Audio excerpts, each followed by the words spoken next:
Welcome, welcome, welcome. Thank you for joining us. I hope your holidays were amazing. Yes, we've been gone for a while, but we're back. And it's been a lot of exciting things happening, especially in the football world. And I have my amazing husband here to talk about those things for you, the sports extraordinaire specialist. Oh, Okay, if there's wow. something to know, he knows it. Oh, wow. So last time, I mean, it's true. All right, You fair you enough. are I'm an gonna listen. expert I'm in gonna it. receive it. Go ahead. You want me to keep going? Please and keep, thank keep, you. keep with the Yeah, comments. there you go. I'll come back to the comments. That's fine. So recently, you popped in and did football 101, Mm-hmm. and you talked about how many points is a touchdown, which is a trick, can be trickery because how many points is a touchdown? It's always six. It's always six, and why in general do we say seven? Because in general, people like, okay, they're up 7-0. But what is that extra point? So the extra point is them kicking for 1 point.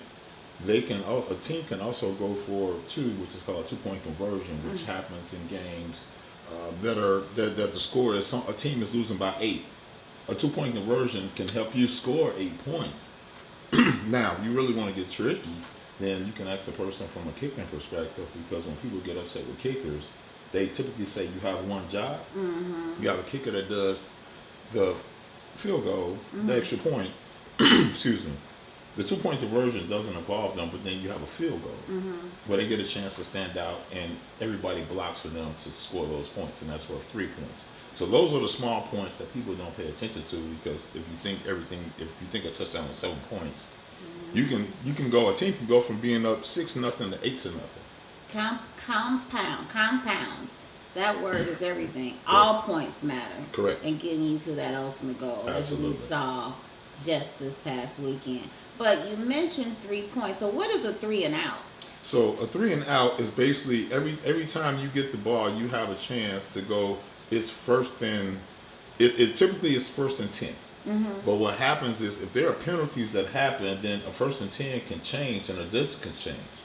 A 3-and-out basically means you have 4 downs to get a first down, whatever your first down is, based on that, and that compounds too. Okay. So if a 3-and-out basically means if you had 1st and 10, you ran for 2 yards, you got 2nd and 8.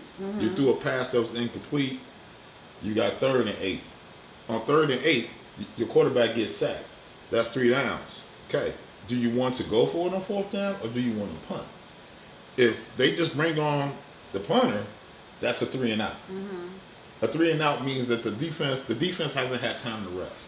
Got it. The defense is not like an offense that's supposed to be their friends, because I just got on the sideline and I'm right back on the field. Okay. 3 and out. That's 3 why and it's and out. It's quick. Okay. So and when you have big games where there are comebacks, you have teams that either get turnovers or they get 3-and-outs. I can segue to the Bears game right away. I have one more question for Go you. ahead, Segue please to and it. thank you. So I yes, want to rush right away. yesterday we were out walking and you were talking football. Correct. And you mentioned, I believe it's called questionable and doubtful. Questionable, doubtful. When we're talking about the players, they played all year, bodies get tired, things change. I didn't even know that existed when it comes to the players. When we talk about it's questionable, doubtful. Yes. Can you give me the terms and what they mean? Sure. Okay. So initially, a while ago, it used to be called probable and questionable. Okay. They took probable away. So questionable means that the percentage of a person playing that game is up to 75%. That's questionable. Doubtful is the lower 25. So questionable can be like, you know what, I got a hangnail, I'm a wide receiver, I'm gonna work through it, let's not fuss. Doubtful can be like, I twisted my ankle when I got out the bed, but I'm a defensive lineman, so I don't have to run. My speed can be different. I can put on a brace and they can use me in situations. Once you're out, you're out. You can't say I'm out and then show up in a full uniform. When a player is on, and this is called an injury report list. I'm sorry, I didn't say that correctly. You have the injury report list that you have to provide. The NFL has to provide to everyone, because betting is a very big thing. You have betting lines. If you bet different, if you let's say hypothetically speaking, it was the Bears and you realize you're in the playoffs and Walter Payton is out and you're in the playoffs for the Bears right now. Hypothetically speaking, that's going to change your whole philosophy about how well the Bears will do. You in your zone. I can feel you getting in your zone. You're getting hyped. That's a quick explanation for a Bears fan, but that's also an idea because you have to let people know exactly what's going on because there's a big betting industry in reference to the NFL and different sports. They call it Vegas, is what I heard. they do it all the time. It's called a Vegas line.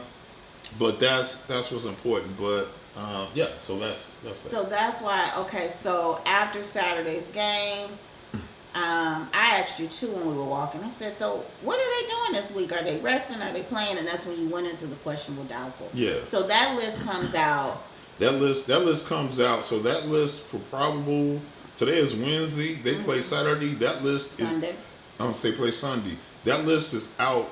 That list, if it's not out today, it's out tomorrow morning. Okay. Everybody has to be honest and say, okay, this is who's not playing. They have to. It's a. Oh, they have to share it. Not even. You can Google it. I mean, not Google it. I can go on ESPN Oh, it's app. public. They have to. Because of the betting world. They have to declare. Oh wow. They have to declare. You can go on there. If you go on MSN and you can be like, okay, Bears players might not play, then you'll see a thing. Oh, Bears get some bad news about this player, and they tell you the players, and each day they update it. I thought you meant in the NFL. No, because it is a big betting world. Got it. No, no. Everybody. Everybody. You know what I'm Public, right. Public. We need to know just as much as. The people who go to off-track betting, they want to know. Yeah, got it. Okay, so this is like a press release. This is you have to let it know. You have to let it be known. So I would say, like right now, no later than Friday. With the Bears playing on Sunday, by Friday they have to declare who can play, who's probable, or not probable, who's questionable, and who's doubtful. Doubtful is the least likely to play. Out is out. Okay. You know. But questionable is like, I can play, but how long can I play? Questionable is like a guy who really wants to go for it and he's pushing for it and he gets out there, but he's a wide receiver and he's used to running a 4-3 and his ankle hurts bad, so he can only run certain routes to do certain things. He's questionable. A dude that's doubtful wants to play, but he's on the sideline limping already. Gotcha. But it's football, and football is adrenaline. And if you play certain sports and you understand how adrenaline works, adrenaline is a natural drug that your body produces, and it helps you through pain. Now, once the adrenaline goes down, things are gonna hurt a little bit. It's like a toothache. You just say, keep moving till you get to the dentist. Yeah. Okay. So that leads into the good old game on Saturday and the whole Bears and that other team's outcome. There you go. You did best by saying it just that way. You want to keep Chicago people on your side. Yes. Well, I would say my hometown. Absolutely. What I would say about the Bears, it's really interesting because it's like the first half you watch them and they put people through such stress, and the stress is now people eating more food, they had a few more drinks, they moving around. Some people left. I was with my girlfriend. She said they were at a taco joint. They left, and you get frustrated, and that first half is not what you anticipate. But the thing that people need to understand about football, and the biggest rule, I won't say the biggest rule, but a big rule about football is always 4 quarters. Don't leave until the end, because if you leave in the second quarter and then you get home and somebody be like, you won't believe the Bears scored 25 points in the fourth quarter. They be like, nah, they didn't. They be like, yeah, they did. And you left and you paid all that money for tickets. I honestly feel that way about all sports. Because, my love for basketball. Like, stay, watch the whole thing. Yeah. But okay, so that outcome, talk about. So that outcome, I would say this to piggyback off your basketball reference. Basketball and certain other sports are different, and they have a different type of nature because they have a controlled environment. By controlled environment, I mean there's heat at all times. You can go to a football game Mm. and Snow. it could be 60 degrees at one stadium, and then you go to another stadium and it's like -10, and it's snowing, and then it's raining, and and then you on metal benches, and they just got the snow off. So football fans are different because you got to endure that. Like, you go to a basketball game, you just dress to park in the parking lot and walk into the stadium. You go to a football game, you dress to be outside for a little while. Don't let it go to overtime. You ain't got gloves. It's really gonna suck. So let's talk about the elements. Can Gotcha. we talk about that? Because Absolutely. you have talked about that a lot with me when we talk about the different teams and domes. Correct. And why certain teams get the Super Bowl because they have a dome. Correct. You know, why the Bears have been won in the Super Bowl, but it's an outside field. So we're playing the Rams on Right. Sunday Right. in Chicago. Right. So the Rams, from a team practice perspective, are obviously they're from LA. That don't mean the players haven't dealt in the cold, but they're used to a different element. They don't have to come to Chicago all the time, and when you're playing in Chicago, they call you Windy City for a purpose because you can throw the ball like this, and all of a sudden there's a breeze, and that ball starts sliding just like this, and it lands somewhere completely different. You like, no, I threw it straight, like y'all know. So you have to. Those are different mental aspects that as a home field you control. You know it. The time when the Bears were winning in the '80s, and they showed the time when they was in the playoffs and they started snowing, and they started doing this, and next thing you know they got a fumble. Wilbur Marshall runs it back. Next thing you know they get another tackle. They tearing up, and all of a sudden teams like, man, it's cold out here. Who did they play in that Super Bowl? That wasn't a Super Bowl. It was a playoff game. Oh, gotcha. It might have been a playoff game against the Rams, possibly. Wow, I think so. Yeah, I know. I'm guessing, but But I feel let's see. that sounds familiar, and I don't know why I think that sounds- It was a long time ago. But I'll say that the home field advantage is very key. So the Bears by winning kept themselves in play because now Seattle is the number 1 seed, and I think we talked about this, and I'm gonna segue real quick. So the higher seed, as you go further in the playoffs, the higher seed becomes the home team. Let's say if, hypothetically speaking, the Seahawks lose and the Bears win, Seahawks are the number 1 seed, so they will be eliminated, which will put Bears as having home field advantage through the rest of the playoffs. People are gonna call off work if that happens. They gotta win they gotta win against the Rams. And what I would say against the Rams is the pass rush is going to have to be consistent. They have to do something about the wide receivers because the Rams got 2 very nice wide receivers that can cause problems. That the Bears know the problems they can cause. So the Bears, ironically, they can't start slow. You can't cardiac. Trust me, I've seen people that's in their 20s this week that got gray hairs now because they watched the game. They was like, I was drinking and I got gray hairs. This is ridiculous. I'm like, yeah, watch the second half. So I think it's good for them because now the fan base has inspiration because if you think about a year ago this time, they wanted heads to roll and they was over it. The Bears fans was over. They like, this is ridiculous. Why we pay all this for this dude? Now they like, hey, let's go. Yeah. So what are the expectations of our Chicago Bears? The Chicago Bears. I think the aspirations are they have to play better. Everybody knows they have to play better, but they got so many people cheering for them. It's people that probably have canceled like parties on Saturday because they know they're gonna watch the Bears game on Sunday, and they're off on Monday. Yeah, they like we can't do all of that at the same time because the Bears got the later game and. You know, they just got to compete. I think they compete, and I think they can make a pick up from the mistakes and errors they had last week. They have a very good chance. And you know, it's one turnover, and Bears fans, they travel well and they're faithful. They have to just play through, and can't play behind. You know, after a while the magic runs out. Yeah.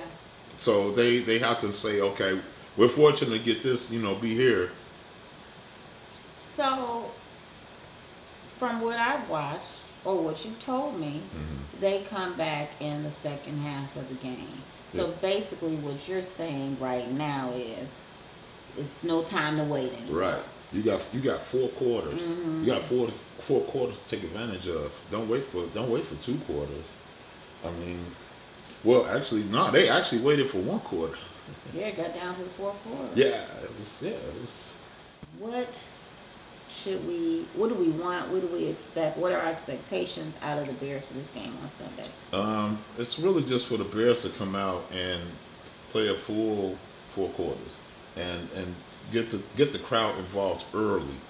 Sometimes when you don't get the crowd involved early, it changes the dynamics of a home game. That's the purpose of having a home game, to get the crowd involved early. So when let's say there's a potential for a 3-and-out with the Bears against the defense, against the offense, the Rams, and if it's third down and the crowd is loud, and let's say it's 3rd and 5, but the crowd calls a penalty, lineman can't hit a false start. Now it's 3rd and 10, and they get only 6 yards on third down. That's a 3-and-out. Then when they punt into the Bears, the crowd is hyped. So it's about keeping its momentum. You have to do that, and I think that's really a big key. So the expectations of the Bears, Chicago Bears, is to go at it from first quarter. Absolutely. Be consistent. From the kickoff. And build on that. Yeah, from the kickoff. There are hiccups that happen in every game, but the sooner that you grab momentum, you can hold on to it, and then once you get it, don't let it go. So when you talk about momentum, you were sharing something about another playoff game, and then just yesterday, wow, a lot of this is going full circle. There was a press release for that team that the coach had been there forever, 19 years, stepped down. Yeah. Can you talk about that a little bit? Yeah. Mike Tomlin decided to step down as the head coach of the Pittsburgh Steelers.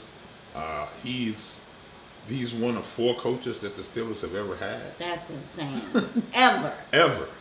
He's been there 19 years, and he's never had a losing record, which is impressive. And what does that mean? Because you said that to me yesterday. I was like, wow. So a losing record is basically you're at least 500. 500 is a C. It's average. But he never had a losing record, which means that he, in the 16 game season, he was at least 8-8 or better. A losing season would be 7-9, 6-10, 5-11. And you said somebody he's always 500. He's always had a winning average as a coach. Every season he's been at least 8-8 or 9-7 or above. As long as you're 8-8, that's an average. That means that's not a losing record. It's a tie for adults. I got that part, but I'm having I don't want to say the wrong word and offend anyone, but I don't get the 500 part. So if it's 16 games and you have 8, there's 16 pieces of pie. Yeah. I have 8, and I give you 8 kisses. Okay. 8 pieces of my pie. We split the pie. Correct. So then that's 500. We split it. How? Because 16. If you go 16-0, your record will be 1,000. So a whole. Correct. So half. Right. Why do you all say 500? Because you can be a 500 team and make the playoffs. It happens. So 50%. You made 50% of your game. You've won 50%. You've won 50% of your game. Right. Because that 500 was throwing me. It's the same thing because they got to carry the one sometimes. So Okay. they can't say 50%. They can't say 49. They got to say, well, you were 49. This one, because you have things in playoffs. Prime example. There was a game. For the Steelers to get in, they had to play the Baltimore Ravens. Whoever won that game won the playoff spot. The Ravens missed the field goal and lost by 2. If the Ravens would have picked that field goal, we wouldn't even be talking about it. We wouldn't be talking about that right now. We'd be talking about what the Ravens are doing. Yeah, because he'll still be working. Right, and that's why you can't say, well, they were 50%. Well, they were 50, but they were 49.7. So you said that's why it's percentage. And you say he's always been 500. He's always been 500 or better. That's impressive. That is, when you said that to me, that he's never had a losing. He's always had a winning record the whole time he's been there. That's pretty bad. Yeah, especially when you have a team. You have teams that don't do as well. Yeah, that's pretty bad. That's pretty cold. Wow. So we've talked about the Bears. We've talked about the news of Michael Tomlin.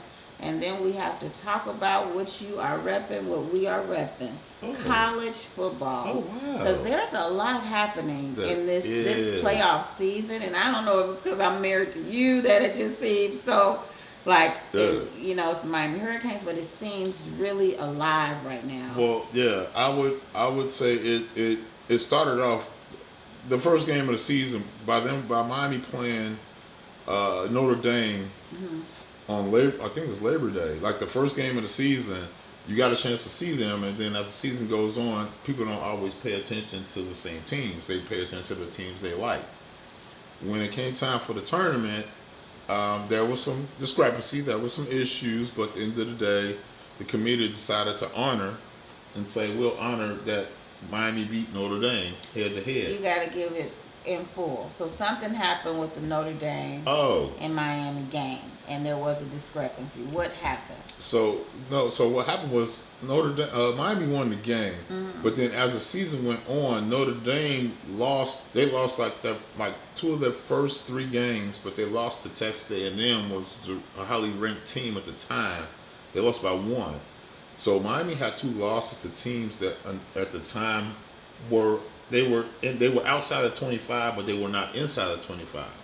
But when they lost, those teams went inside, and so they had different discrepancies about things, and they took Notre Dame doesn't play in the conference, Miami plays in the conference, so it's different rules that apply. And at the end of the day, the committee decided to go ahead and say, well, you know, based on the head-to-head, and after everything is said and done, we can't deny Miami this. You know, we gotta let them in, and Notre Dame didn't get in, so Notre Dame in tune got upset and said we're not gonna play in the bowl. Miami said, okay, we'll play it. We'll play as many bowls as we can play in. Go on, Miami. And here they are. The Hurricane. I mean, if you want to talk about it, realistically, let's talk about it. So if you're a Notre Dame fan and you're interested in how people view things, then here's an idea about the Texas A&M, which is a team that played Miami head up. Notre Dame, I believe, it was a 1-point game, like 41-40, and Miami didn't give up a touchdown to Texas A&M at Texas A&M. So there's clarity for that. That's something that just needs to be understood.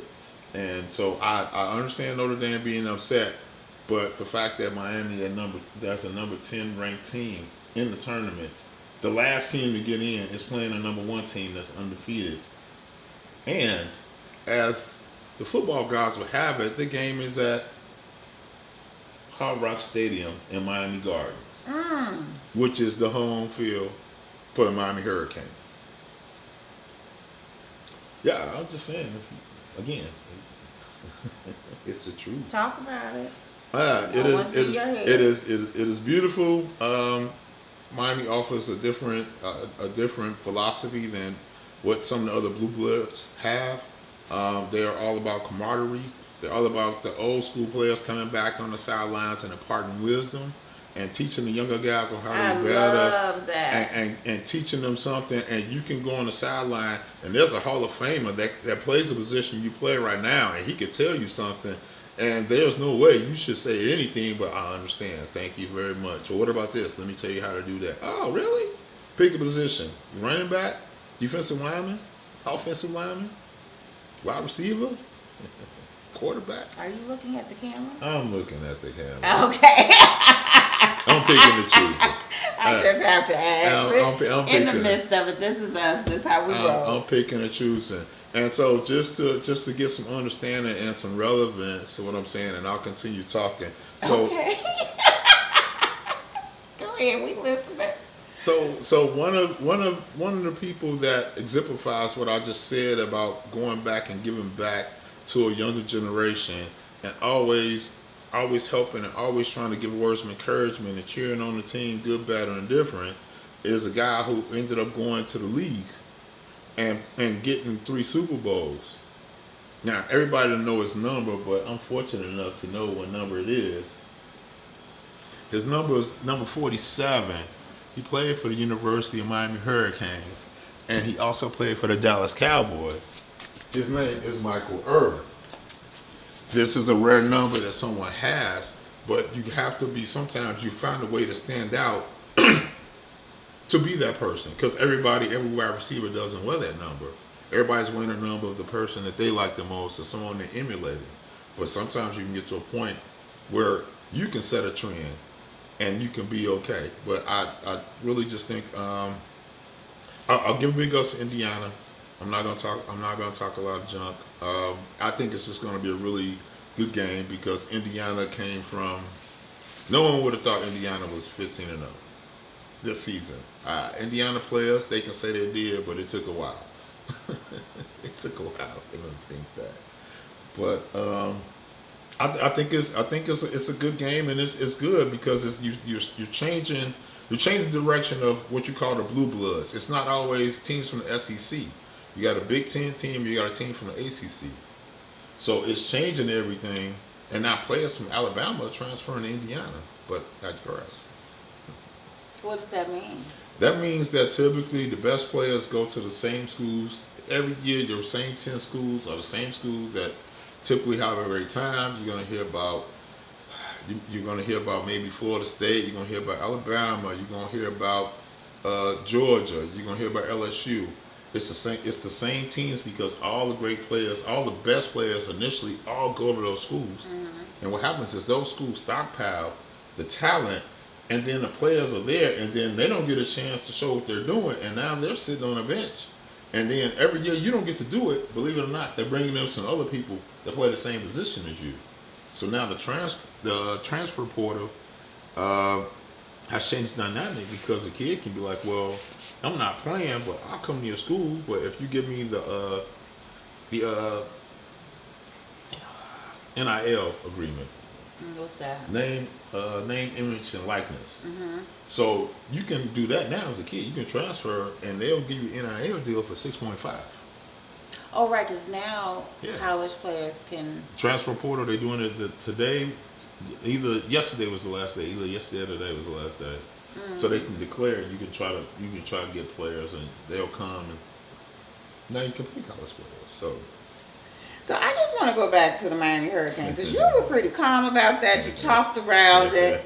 I want to know what you feel like they're going to the championships. Am I correct? They are. All the yelling and hollering down here I've heard. Let's talk about it. Let's talk about it. Come on now. I know I'm trying to save some of it because it's. Don't save it. I'm gonna be a little different. You've been a little different. It's been a whole celebration. Yeah, it has been a celebration. It's been a whole celebration. So talk about it. What does this mean? When was the last time? The last time was the game when they played Ohio State, and that was, I want to say, 2002. Okay. That was the last time there was a championship game. Mm-hmm. I won't go into details of that game, but people have seen that game. Anyway, but to get that victory. Okay, all right. So if you didn't see that game, then what happened was there was a very controversial call that was called at the end of the game. Now, when it was called, they blew the whistle, confetti went off, fireworks was in the air. It was like 15, 20 seconds. Miami ran to the sideline, started celebrating. A ref threw a flag and was like, "Oh yeah, that was pass interference." So now Miami players, they hyped up and they high-fiving. Now they got to come back on the field and make the play, and now you put them closer instead of them being 6 yards out. You put them at the 1. The other team scores. Miami emotionally is thrown off. They lost the game. So 2002. Okay. 2002. I'm sorry for having you bring that up. That's fine. I understand why. That's we fine. Don't talk about it, but now I know. I understood, and I also appreciated when they got that pick 6 on Ohio State early in the game. They go up 14-0. Their spirit was broken. It felt good. It felt good. Wow, that's ironic, It though. felt good. Because that's who they played, Ohio State. And their championship in 2002 was Ohio. Ohio State. Oh, so that game had. You didn't tell me that game had that much symbolism. Okay, well, if you want to make it more fun, Ohio State was the defending national championships. They just won it last year. Enough of that. You want me to talk about it? All right, I'll try to be nice. Come on now. I'll try to be nice. But yeah, I mean they're playing really hot ball, and I think it's really good, and it shows that you give certain teams opportunities. Now, what I will say, and I'll be honest, like the James Madison and Tulane, I get it, they're conference champs, but sometimes you could be out of the league because they should have just let them play a bowl against each other, and then they could have let some other teams that probably were better qualified at this time in the tournament, and then if you let those teams in the tournament, then that's less argument. Because James Madison, Wait, argument with who? Who's all right, arguing? but there's an argument because you got teams like Texas, and you got teams like Notre Dame, BYU lost, so they were left out for like a Tulane and James Madison who won their conferences, but then when they go in, they got to play like one of the top seeds, and they sometimes it's just sometimes you're just not quite ready for the buzzsaw that's coming. And then they could turn it. I'm not saying that this would score the game, but then they might turn it to a 58-3 type game. After a while, who really wants to watch that other than the team that's winning? Right. Got it. I got it. So from viewership, the viewers don't want to watch that game. Got it. That's the operation side, the behind the scenes side. I'm thinking that's why I'm looking because I'm putting it together. Like, okay, I get that. So I'm going to ask a question. It's more of an etiquette question. Okay. Because all I know is Hurricanes are going to the championship. Yep. I don't know who they're playing. Can I ask that question? Or that's like... They're playing the Indiana Hoosiers. Okay. In Bloomington, Indiana. From Bloomington, Indiana. Yeah. See what I'm saying? Bobby Knight's there. You think of basketball, right? Uh-huh. Okay. No one thought the Indiana Hoosiers would be 15-0, and Indiana Hoosiers ran over Alabama. Well, they beat Alabama pretty bad, and Alabama's your blue blood. And you said blue blood twice, and I didn't catch it the last time you said it. What is that? These are your teams that in certain sports, that's where everybody wants to go. So everybody, so you're gonna hear about the SEC, you're gonna hear about Alabama, you're gonna hear about Georgia, you're gonna hear about Texas A&M, you're gonna hear about Texas, LSU. You did name the schools. Okay, got it. So I'm putting it together. Okay. Right. On certain years, you might have a UCLA. People go to Oregon, but then or they go to Oklahoma, but everybody don't go to like a Tennessee Tech. So then when those type of teams come up, you be like, where that come from? Or Tulane, so something like that. You have different things, but these are certain schools everybody don't go to. What's happening is that the portal has created competition amongst all the teams. So now you can have a dude that's really nice, but he plays for BYU. You like, BYU? He a Mormon? Like, yeah, but he can play. I got a question for you because you know this. You know this. When YouTube world doesn't have you to share your knowledge, because you know, like, I'm like, when is all this happening? Like, when are you getting all this information? Where are you getting this? Where do you learn this? Just over time. You watch, you watch sports. You just get into it, and you embrace it, and you just kind of pick up things, and over time you learn more. So basically, they just need to keep listening to you to find out more about. Well, I'm willing to give some information. Everybody might want to hear everything about Miami. Unless they win, then I got way more to say. But I'm cheering them on, and like I said, it's really cool that they playing for the first time. This is Indiana's first time, I think, even being in the championship game since maybe like either 60 or 46. Like the way you know these numbers, like yesterday when you said, I'm just like, you name things and then you show me something. It's like, oh wow, you got that. Yeah. Wow. Oh yeah, when I said about the four coaches. Yeah, Michael Tomlin. Yeah. So. Yeah, but those are things, and football is a ultimate. It's a team sport, and it really lives off adrenaline, and momentum. And once you have a chance to go, go further and excel, you need to take advantage of that. So I'll circle back to what we were talking about in the issue with the Bears, and saying if you think about the last time the Bears went to the Super Bowl, that was maybe 07, 08. Now you have a chance on a playoff run, so you want to take advantage of it. It would be what, 40 years. Mm-hmm. 40 years since the last. 40. It was 85, right? So 40, Yeah, 40, 40, yeah, 40 it years. was 85, 86. So, Mm-hmm. that you take those things for granted, but you got to think about those runs, and you just have to take advantage of everything, and you don't get home field every day. Because let's say you do win, and then Seattle wins, I ain't got to go to Seattle, and life could be different there. Mm-hmm. Does Seattle have a dome? Yeah. Like, how do you know these things? Okay. I want to say they have a dome. Yeah. Yeah, wait, I mean, yeah, I want to say they have a dome. Okay. Yeah, because they baseball team plays there. The Mariners. Really? Yeah. Oh, they play baseball. Okay. Interesting.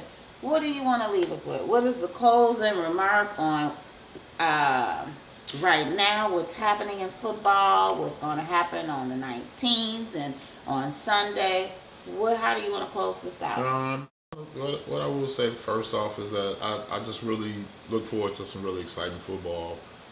Teams being competitive and separating themselves. And now what's happening in football now is you have a lot of younger quarterbacks that are on teams that are excelling. You got quarterbacks that were drafted within the last 4 years that have beaten some of the veterans, and now you get a chance to see what they can do. But again, they need to take advantage of this opportunity because it's momentum. So I think that's really key too. Like I said, the Bears just need to go out and enforce their game, play some defense, and play smart. I think they'll be in a good position to continue to advance. Um, lastly, And lastly, first of all, uh, go Canes. yes. I look forward to a great game, a great competitive game with the Indiana Hoosiers. But at the end of the day, I'm gonna cheer for my Hurricanes. It's what I've been doing. It's what I've been doing forever. I don't shy away from it. Even being a guy from the Midwest and people swear I'm from the South somewhere, I just like it's not really accent. I just got bass in my voice. Yes, you do. But all right, so thank you very much, and thank you for having me. Okay, well, thank you for closing us out. Thank you all for your time, and go Bears, go Hurricanes. Take care.